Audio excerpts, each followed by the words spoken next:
Hello, my name is Ryan Ashker. Welcome to the Sports News on CW57, your home for local high school, collegiate, and club sports. This week we have a very special episode with some great guests. We're going to start out now with John Byrne of CW57 Sports, who had the opportunity to speak with the Harlem Globetrotters. Now let's get you off the bench and into the game. After humble beginnings in 1926, the Harlem Globetrotters have now become one of the most recognizable franchises in all of sports and entertainment history. This summer, they bring their new show to the award-winning Silver Dollar City theme park in Branson, Missouri. The Harlem Globetrotter Experience is a daily show featuring 5 of the Globetrotters and mascots, Globey and Big G, to bring a truly stunning and memorable experience to the audience. So, with the Harlem Globetrotters on the line, our first question is, what are you doing in Branson, Missouri? Oh man, we are having a ball. We hope to see so many families here. We're happy to be in Branson for the first time in our 89-year history. We are in one place for 6 straight weeks, doing 3 shows a day, creating memories that last a lifetime.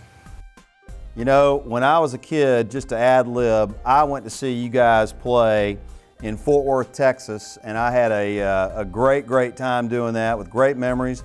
And now my kids get to go see you play when you come through the Carolinas, even though we're up in Madison, Wisconsin. So with that being said, how is the show unique there in Branson and different from what you usually do? Oh, well, like he was saying, this is our very first time doing this in our 89-year history. And you know, with us, you're going to have some high-flying dunks, some cool dribbling, you're going to have some comedy, and what we're really doing a lot of is crowd participation. So we're having a lot of kids come down, a lot of adults come down, we're going up into the stands, and you know, it's really been a really fun time. We've been having a great time, great reviews, everyone's leaving with smiles, and that's what we're all about. Awesome. Now, tell us, what is your favorite part of the show? And when we're doing it in a setting like this, you're able to control so much of the lighting. I mean, the set is phenomenal. As you can see, the 4-story high billboard that has all kinds of great effects. So it's just a great show. I mean, it's amazing. All right, now here's a change up for you. Since you are at a theme park, what do you want to do in your off time? It's funny that you asked that question. There's so much to do here, 40 attractions and rides, but in my off time is one thing that I really like to do, and that's play golf. And there's 8 golf courses here, 4 championship courses, so I'm going to really get out there and drive that golf ball. Oh, I like to hear that. For me, I'll do a lot of that little putting. I'm doing the putt stuff. But I like to ride the roller coasters and eat the great food. There's just so much to do here in Branson, Silver Dollar City, so we're enjoying it all. Hey, tell us quickly about the Star Spangled Summer Festival. Well, we're happy to be headlining that festival. It's like we said earlier, it's so much to do, but we're helping. We're so happy to be representing the red, white, and blue. One thing we really love, every year we go overseas to entertain the troops, and what Silver Dollar City and the city of Branson does for our troops and our veterans, inviting them out, is just honor. It's just an honor to meet all of these people, and it's been a great thing, a great family environment. All right, there's a lot going on. Anything else happening in Branson we haven't covered With today? TNT, the amazing ball handler. She handles that basketball. She's That's what's happening right now. 9th female in the history right of the now. Harlem Globetrotters. She's phenomenal. You'll see her do her thing. Oh yeah, go ahead, T. Go ahead, T. Oh, wow. All right, last question. Tell us about your new community outreach program, the ABCs of Bullying Prevention. Well, the ABCs of Bullying Prevention stands for action, bravery, and compassion. They are tools that we help kids use to fight bullying with us, the Harlem Globetrotters. So we go all around the country using the ABCs of bullying and teaching the ABCs of bullying. Well, I tell you what, we appreciate you joining us. You all have been an icon in American culture for a long time, and thanks for joining the Sports News. Have a great summer in Branson, Missouri. Thank you. Oh, well, thanks for having us. Thanks, buddy.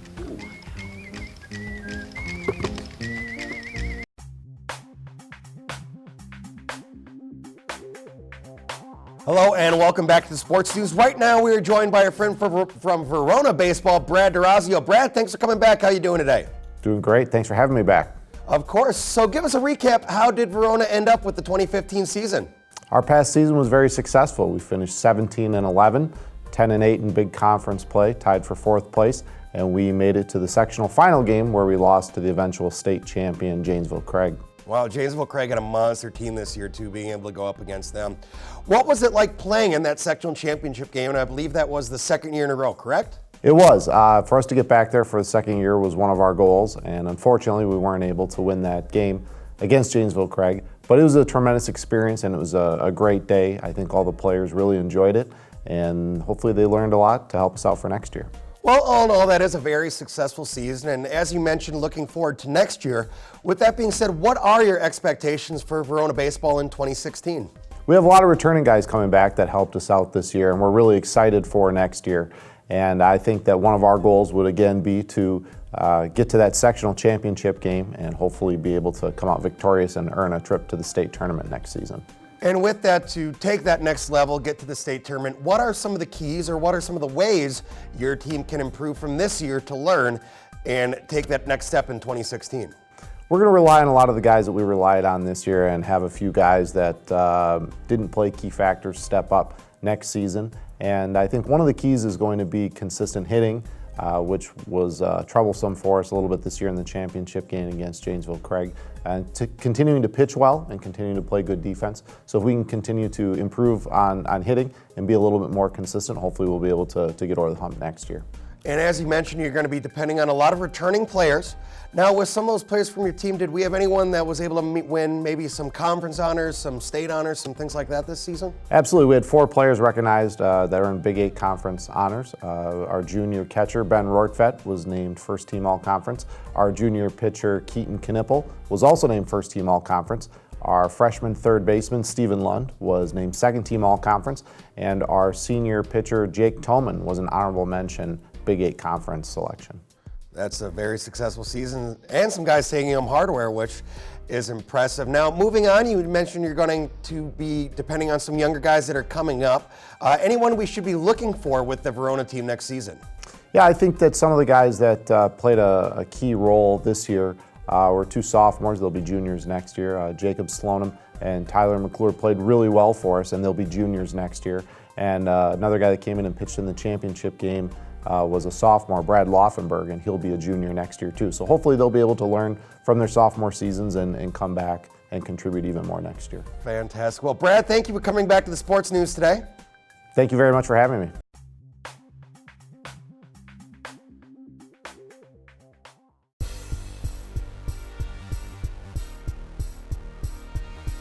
Hello and welcome back to the Sports News. Right now I'm joined by Perry Hibner, Communications Director of the Middleton Cross Plains Area School District. Perry, thanks for joining us here today. My pleasure. Thanks for having me. So it was another successful spring season at Middleton. Tell us some of the highlights and what was accomplished for the school.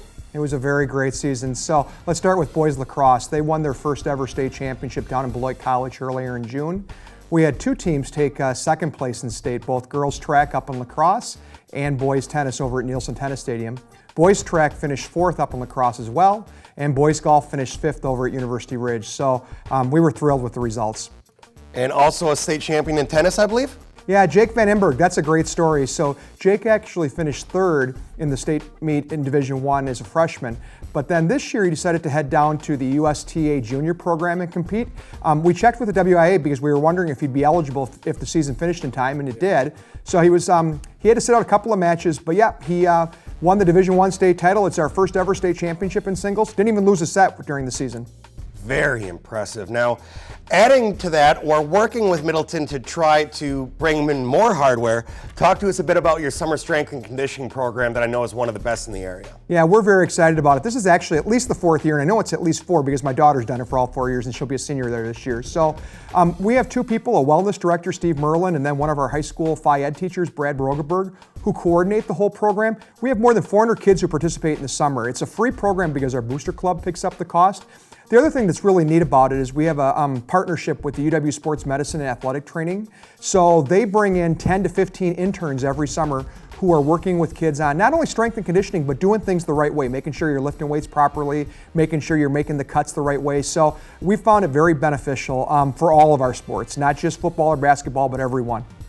And that will lead me into my next question as well. I understand the district is looking at getting more participation in not only athletics, but a lot of extracurricular activities. Can you tell us a bit about that? Yeah, so the Board of Education approached the high school a couple years ago and said, we really feel like when you've got a high school of 2,000 students, it's important to give those kids opportunities, all of them, not just maybe the elite athletes, and we've got a number of those. So the focus at the high school has been over the last couple of years to really increase not necessarily the number of sports we have, but make sure we have more teams. So I jumped on their website today, and we have more than 30 varsity teams and more than 70 teams across freshman, JV, and varsity levels. In addition, maybe even more impressive, we have 50 plus clubs. I was talking with our athletic director, Bob Jors, recently, and he said, if a couple of kids come to me, we'll have a club ready to go within a couple of days. So it's very impressive. He'll be giving a presentation to the board in July, and my guess is last year we had fewer than 400 students out of 2,000 who weren't participating in at least one event, one program, and my guess is that number will be even smaller this year. We're excited. Very impressive. Perry, thanks for joining us here on the Sports News today. My pleasure. Thank you for having me. Perry Hibner, Communications Director of the Middleton Cross Plains School District. We'll be right back with more of the sports news in just a moment.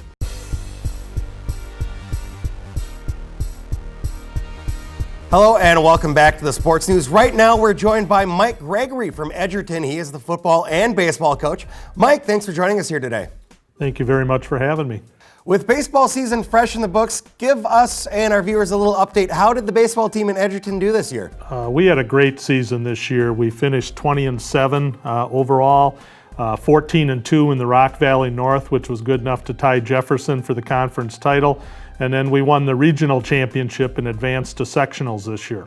Fantastic. Congratulations. That's a great season. If you could, give us a little bit of the history of the Edgerton baseball program. Well, Edgerton's very much a baseball town. I just finished my 27th year as the head coach there, and we've had a lot of success. We've won 5 of the last 7 conference baseball championships, and we were able to get to the sectional level, winning regionals 3 of the last 4 years. So we've had a pretty good run here.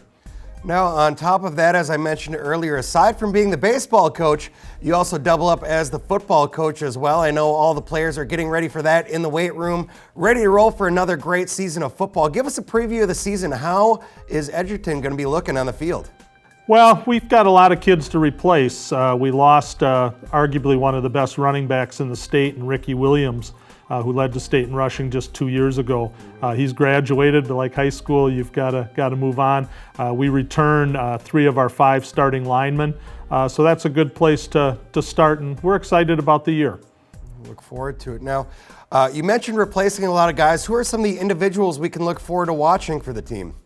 Well, we have 2 of our linemen were sophomores last year that started. Ansel Chesney as a returning starter at guard, and Ethan Richardson, who will be our left tackle.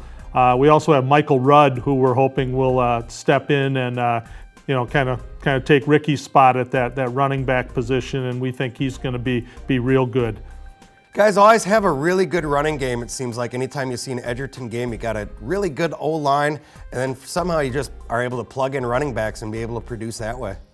We have had a lot of success. We run out of a kind of a spread look and have gone to more of a power gap type of scheme, and try and get people covering the whole field, and then try and take advantage of the creases we can create. Now give us, we just have a moment here. You had some history on that football program as well that you mentioned. Well, just 2 years ago, we went undefeated and won the conference championship, and that was the year that Ricky Williams, as a junior, led the state of Wisconsin in rushing with just over 2,300 yards. Very, very cool stuff. Mike, thank you so much for joining us here on the Sports News today. Appreciate you having me. Thank you.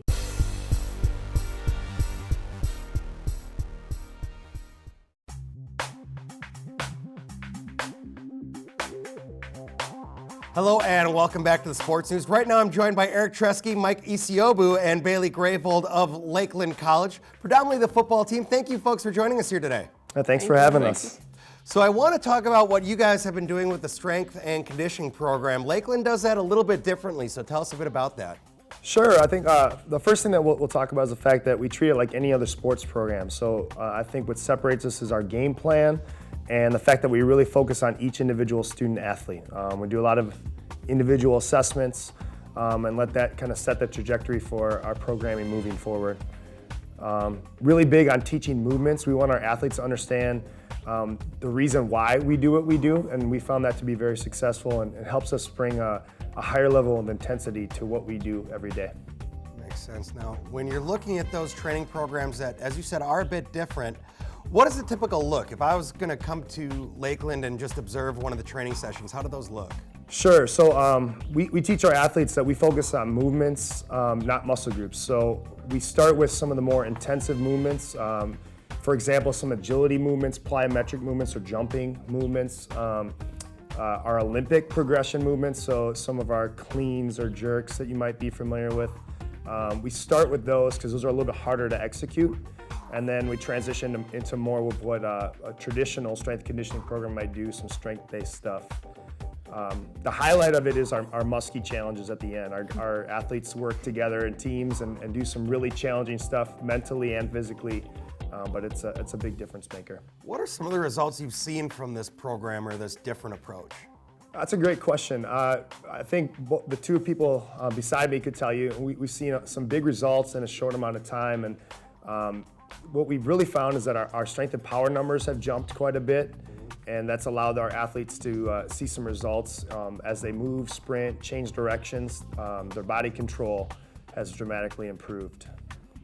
Now, with that, what are some of the opportunities that these student athletes might have to develop or refine their skills off the field or out of the training room? For me personally, I'm a campus ambassador, so that really works with my communication skills. I'm also involved in the Muskie Mentor program, which is working with local schools in our area. And then I'm also a part of the SAC committee, Student Athletic Advisory Committee, and that really helps me work on my leadership skills on and off the court. Very, very interesting stuff. Now, really quickly, just have a moment, but what's an outlook for the upcoming season for Lakeland? Mike, why don't you take that one? All right. For the football team, we're a new offense. We have a new head coach in Colin Bruton, and everybody's just really excited for the season, especially because the off-season program, and this is like the first time we've kind of like really bought into the off-season program. But yeah, that's pretty much it. I want to wish you guys good luck on the upcoming season. Eric Tresky, Mike Isiobu, and Bailey Gravold of Lakeland College, thank you folks so much for joining us here on the Sports News today. Thanks for having us. We'll be right back in just a moment.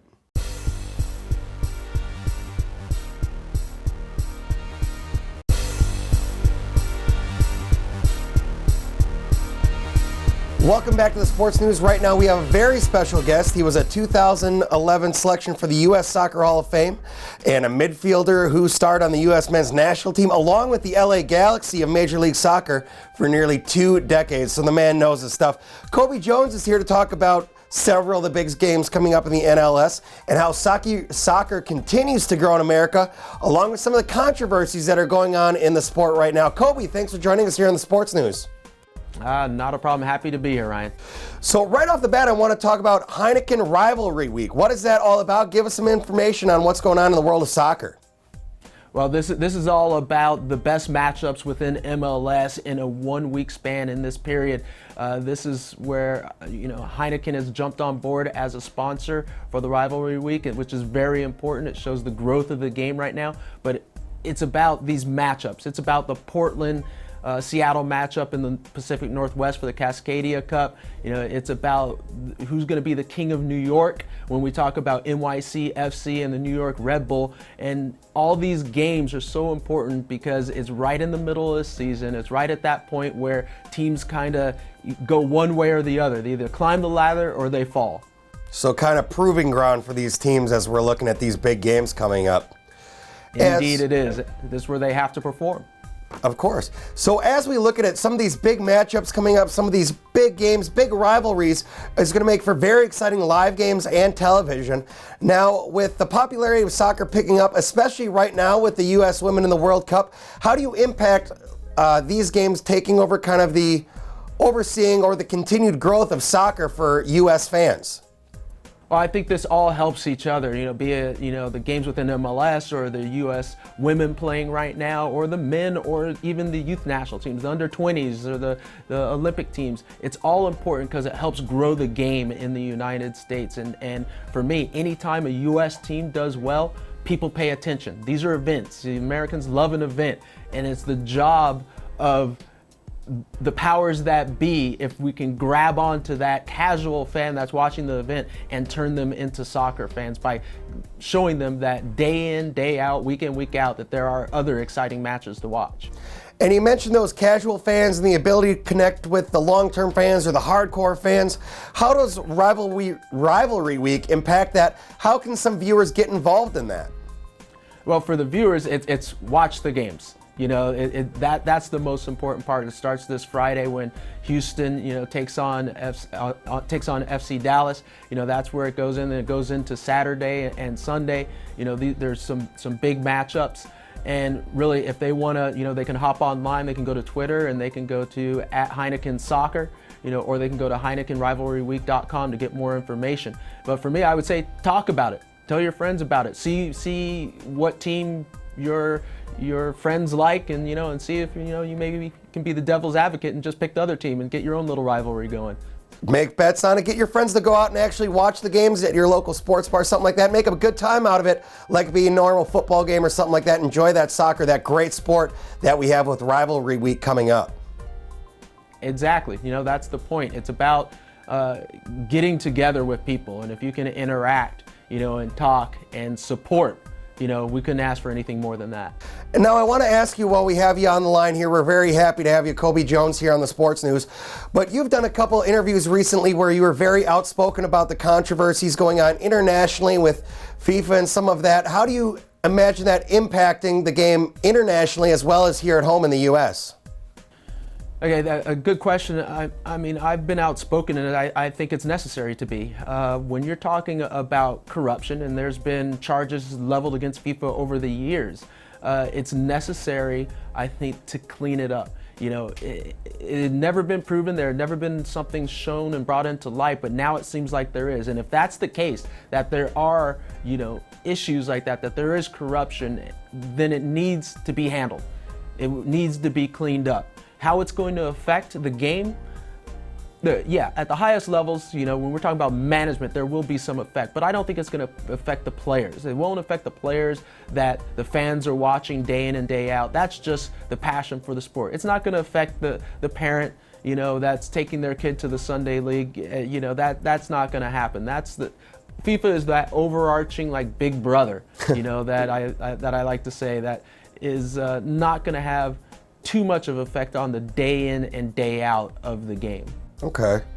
So obviously, and I think most of us would agree with you, any problems, that stuff needs to be cleared up. This game needs to be pure for people to watch and fair for everyone to be involved with. I want to touch on maybe a little bit of a lighter note here, and while we have your expertise in the studio, get some predictions for maybe some of these MLS teams and players. Who do you have taking home the cup this year?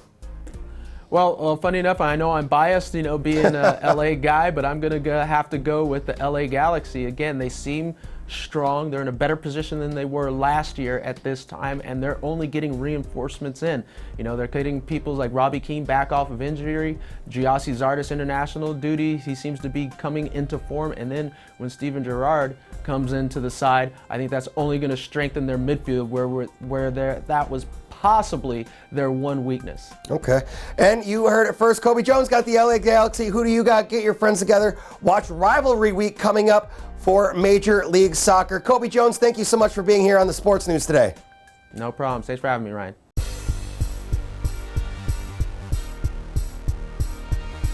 For all of us here at the Sports News, we want to thank all of our guests for stopping by and all of you for tuning in.